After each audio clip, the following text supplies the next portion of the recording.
ça capte l'œil préfectoral. La flèche rouge capte l'œil préfectoral, comme le vôtre d'ailleurs. Vous voyez. Et la variation de couleur rouge est tout de suite identifiée par le préfet, qui du coup dit « Ah, il y a une flèche rouge, justifiez-moi cette flèche rouge. » Vous voyez, d'accord ?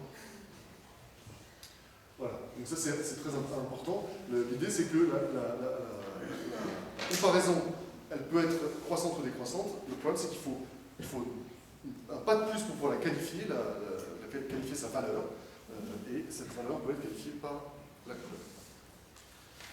Voilà, alors donc je vous ai présenté rapidement comment est-ce que ça marche, donc un point qui est très important, c'est que l'idée que la quantification permettra aux acteurs, 5 minutes, d'accord, je vais faire quelque chose de très. Ça permettra aux acteurs de se sentir motivés, donc de rentrer dans la compétition et donc d'être plus des entrepreneurs de eux-mêmes, pour reprendre le mot de Foucault. Donc voilà. Alors, ceci dit, il y a eu aussi des critiques très importantes contre ces techniques de benchmarking. Alors, peut-être que celle sur laquelle je vais m'arrêter quelques minutes, c'est celle de la chanstique. La chanstique, c'est un mot d'argot policier que j'ai donc récupéré sur le terrain. Ça vient du suffixe tiquet. Je ne sais pas si vous, dans les vieux films des années 20, on dit par exemple les prostituées font des passes, elles pastiquent. Ou alors, non, je ne sais pas si vous utilisez ça, ça fait vraiment gamin. Qu'est-ce qu'il y a d'autre quand vous vous faites balancer par vos potes, vous vous faites balance-tiquer, ça veut dire, non? Non.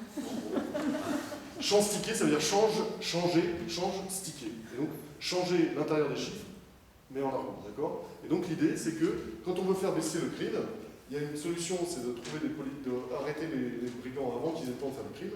Mais il y a une autre solution, on en reviendra si vous voulez dans la conversation, c'est de trouver des chiffres qui arrangent les résultats chiffrés. Donc par exemple, il y a plein de techniques comme ça qui permettent de chanstiquer, dont une d'ailleurs que je connais bien parce qu'on me l'a raconté en parlant de Bordeaux.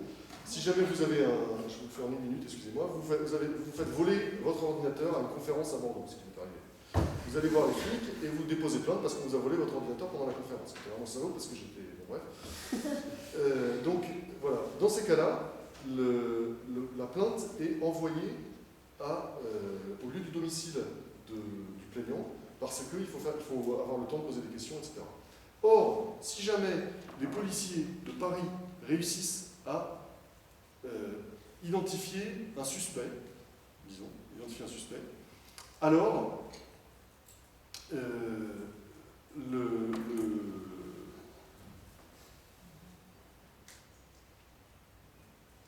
vais vous montrer le truc. Le fait devient élucidé. Vous voyez, ça c'est une variable très très importante. Le fait devient élucidé, parce que élucidé, ça veut dire qu'ils ont trouvé la solution, c'est-à-dire qu'il y a une piste, il y a un suspect, d'accord?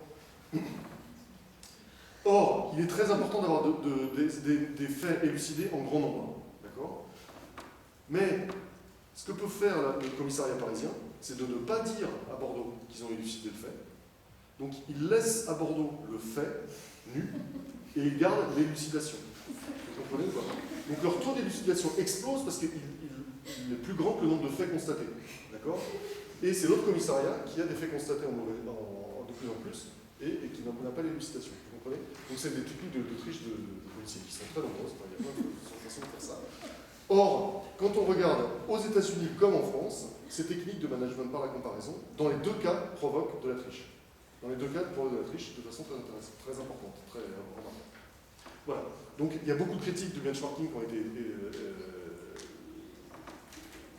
qui sont apparues à la suite de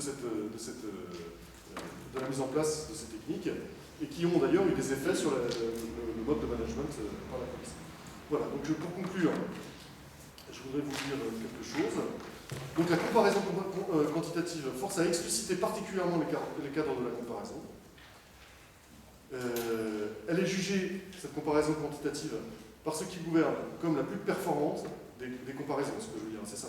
Je veux dire que là, en l'occurrence, les policiers disaient vraiment que pour être performant dans la comparaison de benchmarking, il fallait que ça soit quantitatif. Le travail d'importation de ces techniques, de circulation de ces techniques, ils effectuent les forces à expliciter les caractères spécifiques des sociétés imitées et imitantes, bon, excusez-moi pour le vocabulaire, Donc par exemple, une grosse différence, ça a été le rôle des publics et de l'expertise très différent en France et aux États-Unis. Et il y a aussi des cas qui sont conservés lors du déplacement, et en particulier le cas de la chance-tique, de la triche, ou du gaming en anglais, dans les deux sociétés. Voilà, merci beaucoup.